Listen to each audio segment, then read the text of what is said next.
আসসালামু আলাইকুম রহমতুল্লাহ।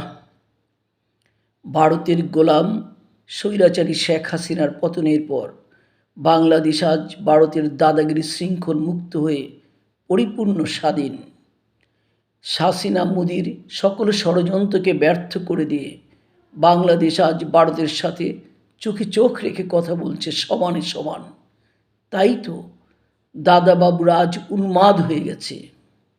শুভেন্দু অধিকারীর মতো ভারতের উগ্র হিন্দুবাদী নেতারা সনাতনী হিন্দু হিন্দু বলে বাংলাদেশের হিন্দু ভাই বোনদের মগজ দোলাই করে এখানে তারা হিন্দু মুসলিম দাঙ্গা বাঁধানোর জন্য উস্কানি দিচ্ছে।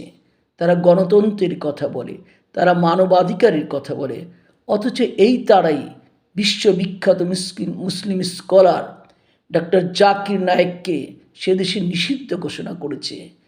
অথচ আজ একজন হিন্দু জঙ্গিবাদী ইস্কন নেতা চিন্ময় কৃষ্ণ দাসকে গ্রেফতার করায় তাদের চুলকানি শুরু হয়ে গেছে। রিপাবলিক বাংলার একজন মিনমিন সাংবাদিক, মাথামোটা হকার সাংবাদিক, তিনি বলেন বাংলাদেশ আর থাকবে না, বাংলাদেশ আর থাকবে না।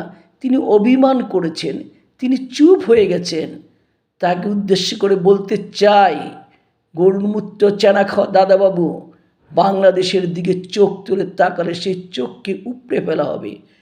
আপনারা বাংলাদেশের রংপুর, সিলেট এবং চট্টগ্রামকে দখল করার কথা চিন্তা করছেন, অথচ আপনারা কি জানেন ও সেই দিন অতি সন্নিকটে, যেদিন ভারতের আসাম, ত্রিপুরা এবং পশ্চিমবঙ্গ বাংলাদেশের সাথে একাকার হয়ে যাবে, তখন শুধু একটাই আওয়াজ হবে, সেটা হলো দিল্লি না ঢাকা, ঢাকা ঢাকা, ভারত না বাংলাদেশ, বাংলাদেশ বাংলাদেশ।